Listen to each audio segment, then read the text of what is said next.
Assalamualaikum warahmatullahi wabarakatuh. Salam sejahtera untuk kita semua. Kami dari kelompok 5 kelas 4E Ilmu Komunikasi, Konsentrasi, Marketing Komunikasi dalam mata kuliah Creative Production yang beranggotakan saya sendiri, Muhammad Rifka Ilhami, Hidir Abiyu Rifki, dan Fatan Faras Aufa akan mempresentasikan sebuah topik tentang kreativitas memproduksi video klip dari buku Cara Kreatif Memproduksi Program Televisi.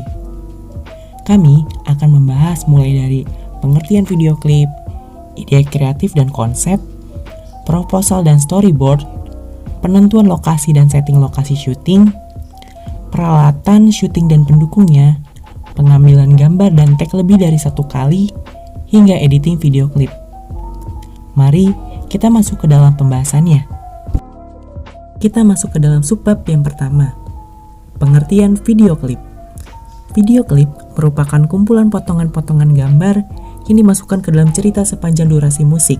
Sedangkan dikutip dari Fakhrudin tahun 2015, video klip adalah salah satu media promosi yang sangat ideal dan merupakan program musik yang disponsori oleh produksi rekaman musik berlabel dengan tujuan untuk mempublikasikan seorang penyanyi dan sebuah lagu yang memiliki potensi disukai oleh halayak.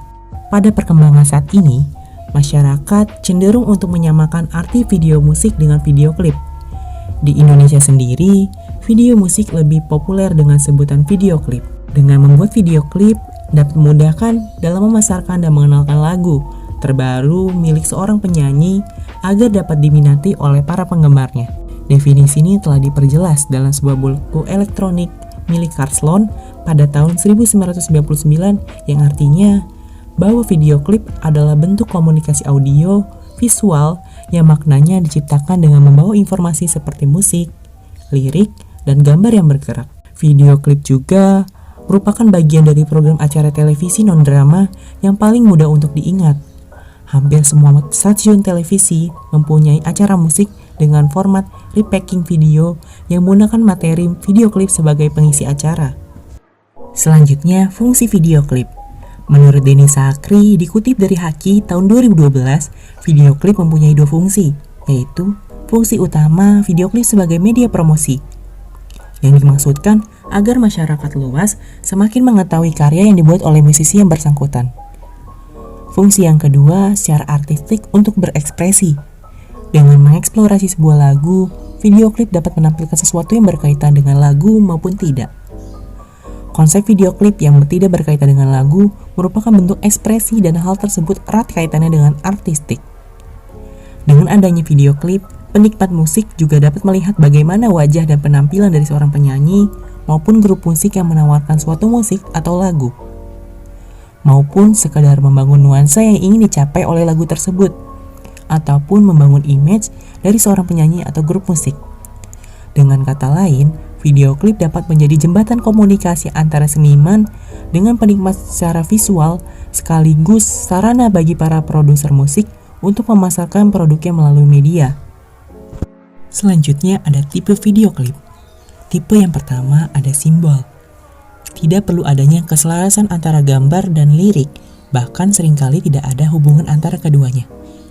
Tipe yang kedua, verbal. Gaya desain penggambaran akan disesuaikan dengan isi lirik, gambar, dan lirik saling menyatu.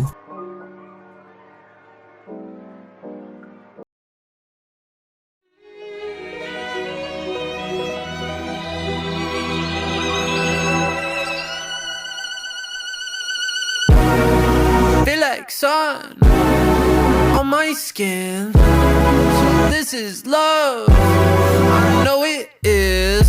I know it sounds super cliche, but you make me feel some type of way. This is falling in love.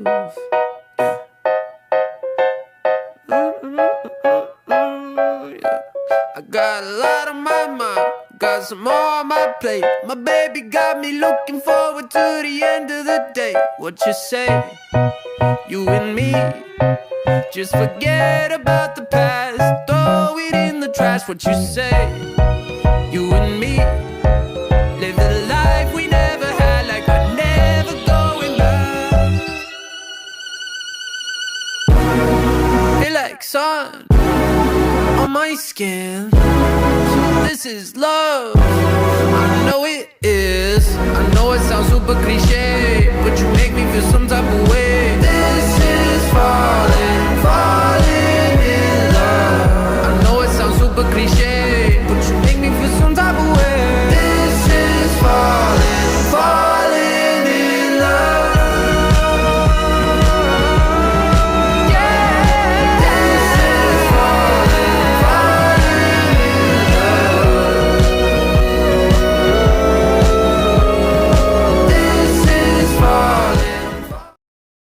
Selanjutnya ada genre video klip. Video klip terdapat beberapa macam jenis genre. Menurut Carlson dalam buku elektroniknya, video klip terbagi atas 3 jenis, yaitu yang pertama, performance clip, yaitu jika video klip banyak menampilkan performa dari musisi atau band yang membawakan lagu dalam video klip tersebut. Yang kedua, ada narrative clip, yaitu jika video klip lebih mengarah seperti film pendek dengan latar belakang musik. Naratif klip mengandung sebuah cerita yang gampang dicerna oleh penikmatnya. Lalu yang ketiga ada art clip, yaitu jika video klip tidak mengandung narasi visual secara jelas dan tidak ada unsur sinkronisasi bibir, maka disebut dengan art clip murni. Perbedaan utama antara video klip art clip dan sebuah video artistik kontemporer adalah musiknya. Selanjutnya, unsur video klip. Unsur video klip terdiri dari yang pertama, bahasa ritme atau irama. Birama sebuah lagu apakah slow beat, fast beat, atau middle beat untuk diselaraskan dengan ketukan-ketukan kaki guna memperoleh tempo yang pas. Yang kedua, bahasa musikalisasi atau instrumen musik. Pembuat video klip atau biasa disebut dengan video clipper haruslah mempunyai sebuah wawasan tentang segala sesuatu yang berkaitan dengan musik. Baik itu jenis musik, alat musik, bahkan juga profil band. Yang ketiga, bahasa nada. Perhatikan aransemen nada, diskusikan dengan penata musiknya tentang aransemen yang dibuat. Selanjutnya, rasakan dengan hati nada-nada tersebut. Yang keempat, bahasa lirik. Seorang video clipper dituntut mempunyai sebuah imajinasi visual terhadap lirik dan lagu, walaupun tidaklah harus secara verbal.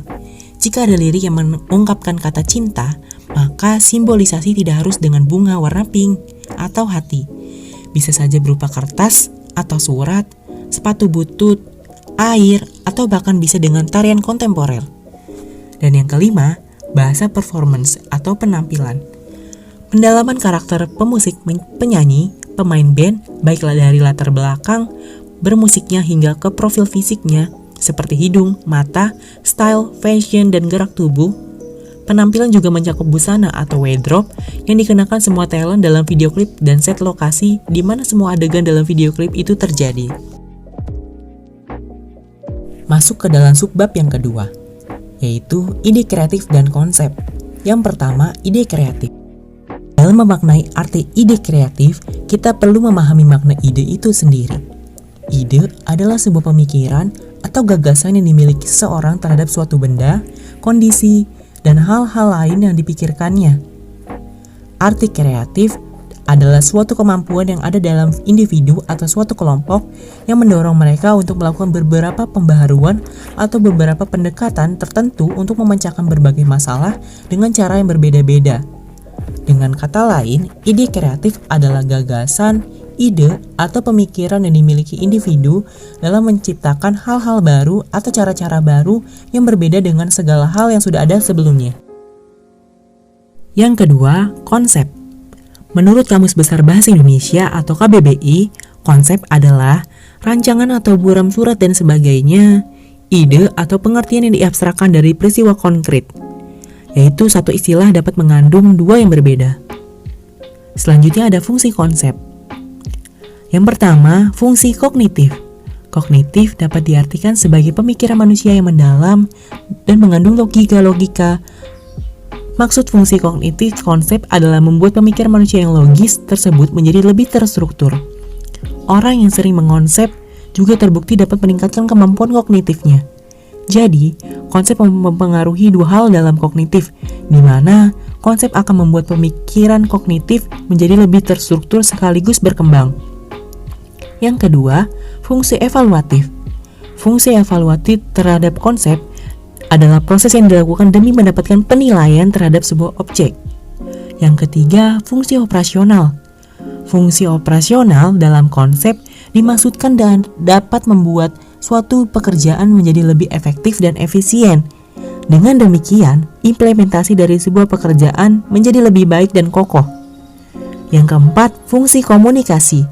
Dalam sebuah konsep terjadi proses komunikasi yang mengandung penjelasan gagasan, ide, dan pernyataan terhadap sebuah peristiwa atau objek benda.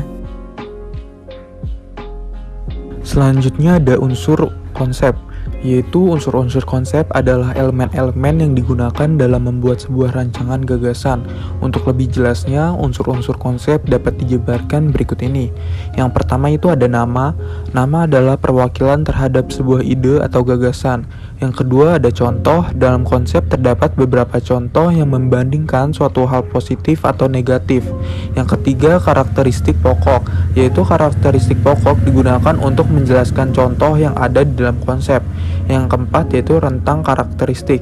Rentang karakteristik adalah keterkaitan antara konsep yang satu dengan yang lain, sekaligus hal-hal yang membatasi sebuah konsep.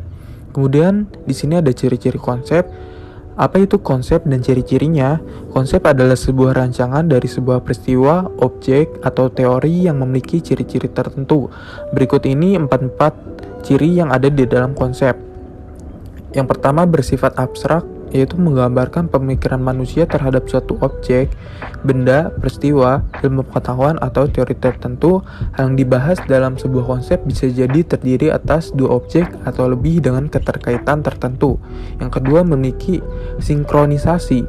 Dalam sebuah konsep selalu terjadi keterkaitan antara satu objek dengan yang lain. Objek tersebut tentu memiliki perbedaan dalam hal kualitas, kuantitas, atau ciri lain. Yang ketiga yaitu bersifat pribadi. Konsep adalah gambaran terhadap suatu hal yang bersifat pribadi. Konsep yang dibuat oleh seseorang bisa jadi berbeda dengan buatan orang lain. Hal ini disebabkan oleh pemahaman yang berbeda antara satu dengan yang lain. Yang keempat yaitu identifikasi wawasan dan kedalaman ilmu seseorang. Konsep adalah gambaran wawasan dan pengetahuan seseorang yang diaplikasikan dalam sebuah bentuk rancang yang utuh. Konsep yang dibuat oleh ahli bidang teknik akan sangat berbeda dengan guru profesional. Jadi, pengalaman, pendidikan, dan profesi seseorang akan sangat mempengaruhi produk konsep itu sendiri. Selanjutnya ada proposal. Proposal adalah rencana kegiatan yang dituliskan dalam bentuk rancangan kerja yang akan dilaksanakan. Rencana kegiatan tersebut tentu saja harus dituliskan secara baik dan benar supaya pihak yang berkepentingan dapat memahaminya dengan baik. Kemudian di sini ada tujuan proposal, yaitu yang pertama untuk mendapatkan persetujuan dari pihak yang bersangkutan supaya dapat melaksanakan sebuah kegiatan. Yang kedua, apabila terkait dengan proposal pengajuan dana, maka proposal bertujuan untuk mendapatkan bantuan dari pihak sponsor. Yang ketiga, untuk mendapatkan dukungan dari pihak yang berkaitan dengan kegiatan tersebut.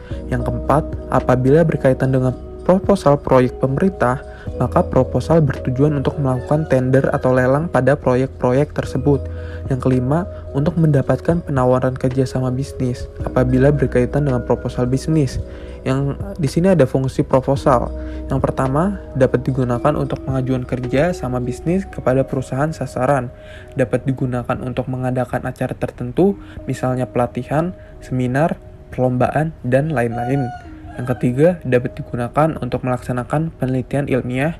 Yang keempat, dapat digunakan untuk pengajuan mendirikan suatu usaha. Dan yang terakhir, dapat digunakan untuk pelelangan sebuah proyek atau barang.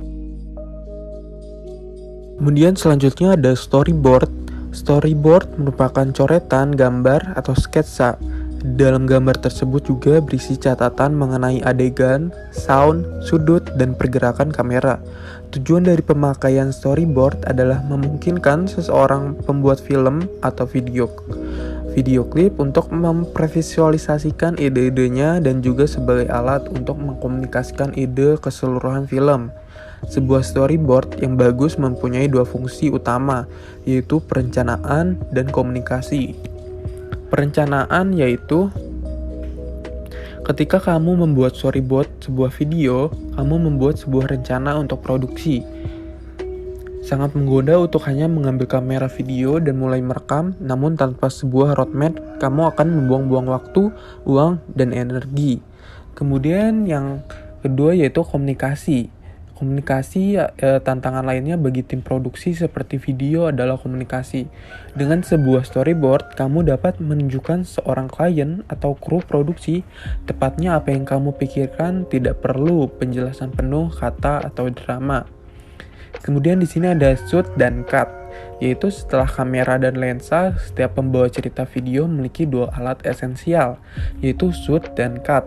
Dua alat ini jauh lebih penting daripada peralatan yang kamu gunakan. Shoot adalah klip video, yaitu memiliki awal dan akhir, namun di atas itu dapat memiliki durasi berapapun, selama itu tidak dipotong, dan mengandung apapun yang kamu suka. Pilihan shoot merupakan alat ekspresi fundamental penceritaan dengan video, dan ada banyak jenis shoot yang berbeda yang dapat kamu buat. Kemudian ada cut, yaitu akhir sebuah shoot. Cut merupakan alat naratif esensial cara sebuah shoot berakhir. Dan kemudian, bagaimana yang berikutnya dimulai adalah cara utama video berfungsi berbagi cerita. Cut yang bagus menciptakan kontinuitas dan suatu kohesif, dan menjaga agar audiens tetap tertarik dengan cerita.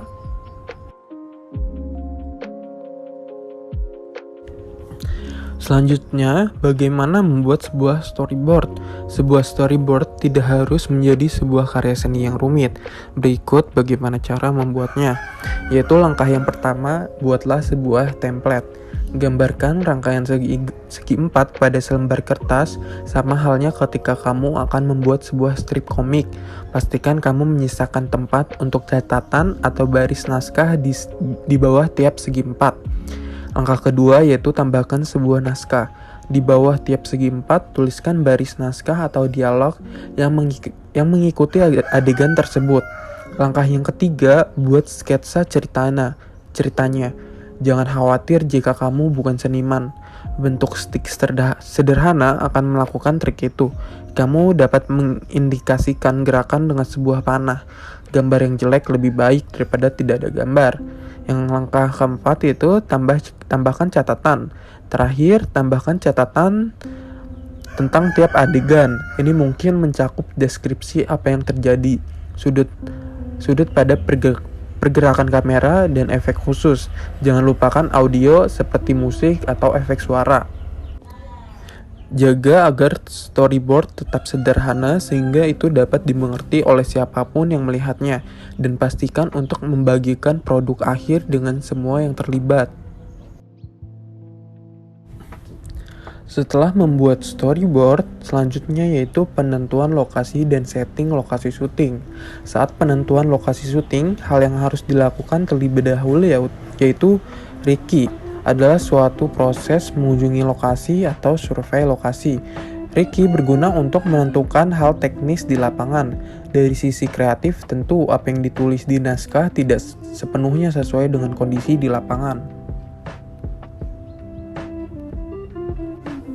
Kemudian, menentukan blocking dan penempatan adegan. Apa yang ditulis di naskah tidak 100% sama dengan kondisi di lapangan.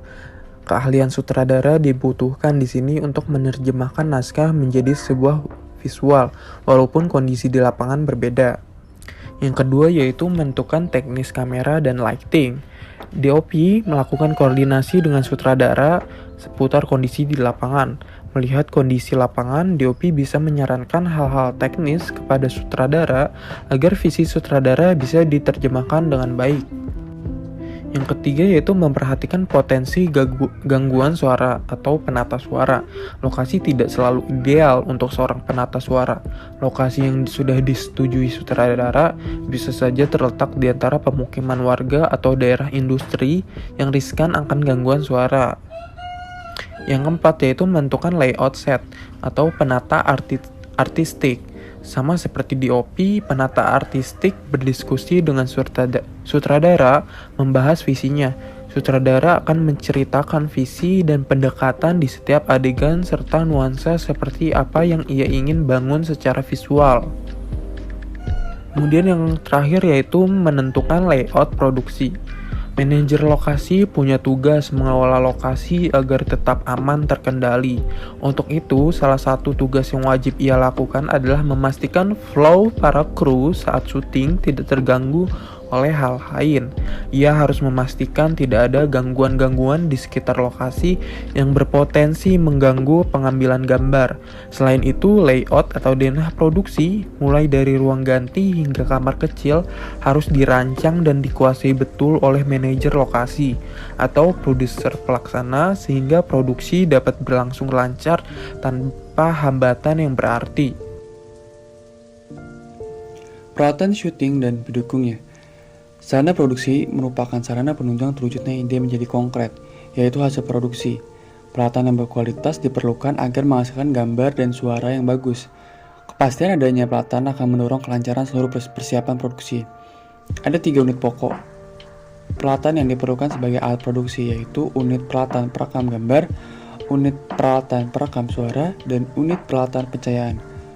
Kualitas standar dari ketiga unit peralatan akan menjadi pertimbangan utama seorang produser dalam perencanaan produksinya. Selain itu diperlukan pula peralatan penunjang produksi seperti alat transportasi dan dekorasi. Alat perekam gambar atau kamera. Ada 3 jenis kamera, yaitu kamera foto, kamera film atau movie, dan kamera video. 3 jenis kamera tersebut mempunyai karakteristik yang beda. Adapun komponen pendukungnya seperti lensa, filter, dan gimbal. Tripod. Tripod merupakan aksesoris pada kamera untuk membantu dalam menyangga kamera pada saat pengambilan gambar.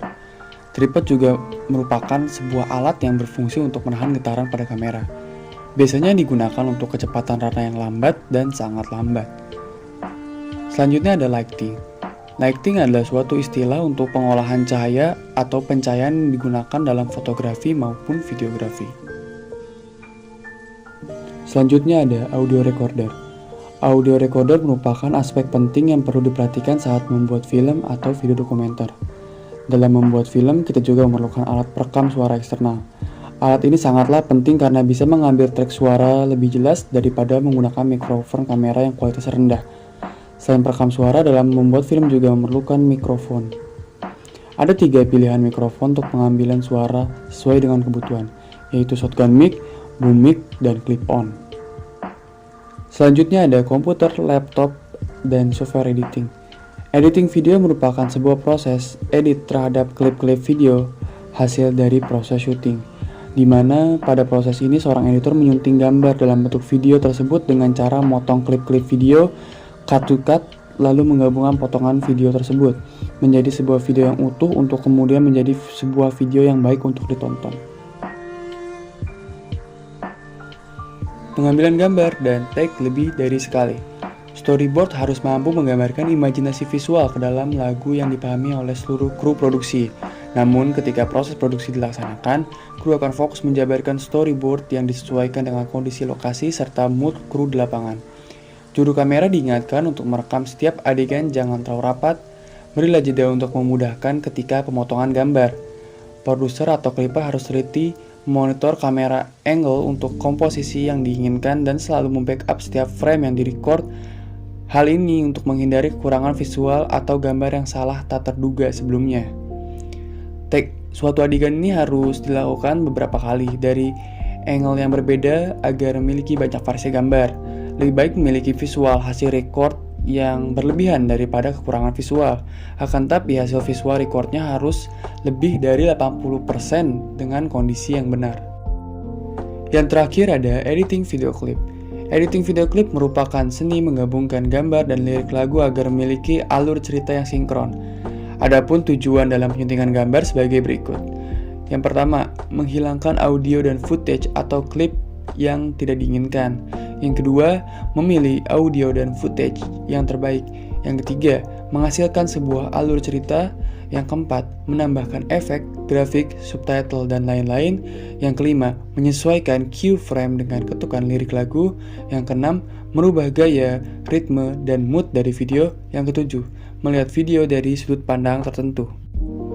Pada era digital saat ini, editing mempunyai peran yang cukup penting dalam proses akhir produksi sebuah video klip. Namun, dengan hebatnya teknologi editing yang ada, saat ini seorang video klipper harus tetap dituntut untuk melaksanakan proses produksi semaksimal mungkin tanpa tergantung dengan editing. Hasil yang baik akan tercipta jika visual, hasil syuting, dan kreativitas editing berkolaborasi.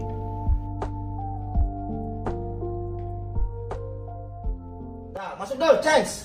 Cepet, musik masuk.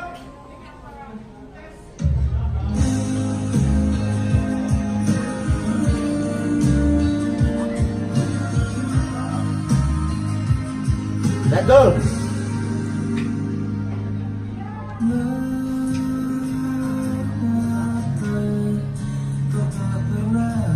Anjing cakep lu, Beben. Iya, gua ngeliat ya. Oke, tahan dulu. Jul, gini Jul, kamu poros penglihatanmu itu adalah di arah kamera. Karena kamera itu akan membawa flow emosionalmu, sehingga direction eye contactmu itu ke arah sudut kamera. Tapi tidak lihat kamera, ya, tidak lihat kamera. Nah, begini dia terus ke atas kan? Kamu akan lihat terus ke atas, terus gitu. Oke? Oke, good ya. Oke, koreksi blocking kursinya. Koreksi blocking kursinya. Itu monitor nggak bisa jalan bener. Nah, Dek, kamu bisa nyanyi. Nah, posisimu agak serong kemari. Geser kanan sedikit, Dek. Oke, good. Oke, laki maco. Oke, gitu ya. Oke, coba next. Jangan begini, tapi lebih ke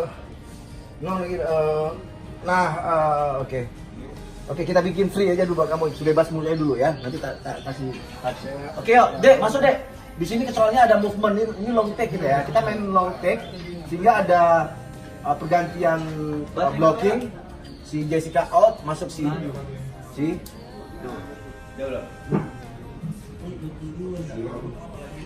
Ini gambarnya? Oke nggak bang gambarnya? Ini depan.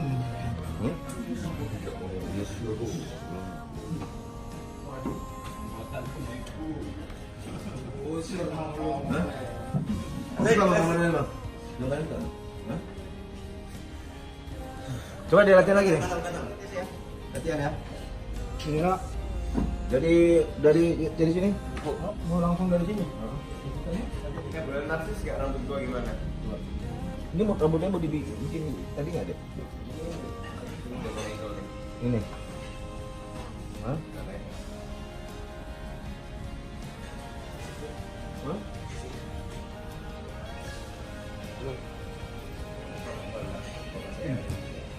Jadi, kita latihan lagi terus dulu. Boleh? Oke. Kamu lihatnya di sini ya, jangan ke sini. Nih. Lihatnya sini deh. Ya. Sian. Tahan dulu, jangan gerak. Taruh.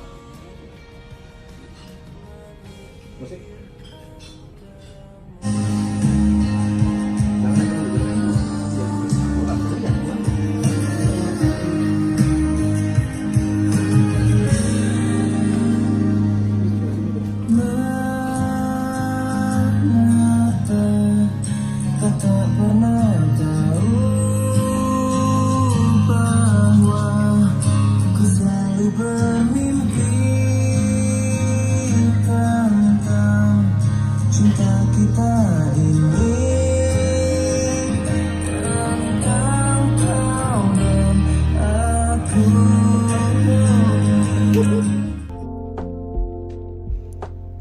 Ini bukanlah akhir, bukan juga awalan dari sebuah akhir, tetapi ini bisa menjadi sebuah akhir dari sebuah permulaan. Apabila ada kesalahan kata, mohon dimaafkan. Kurang lebihnya mohon maaf. Wabillahi taufik wa hidayah. Wassalamualaikum warahmatullahi wabarakatuh.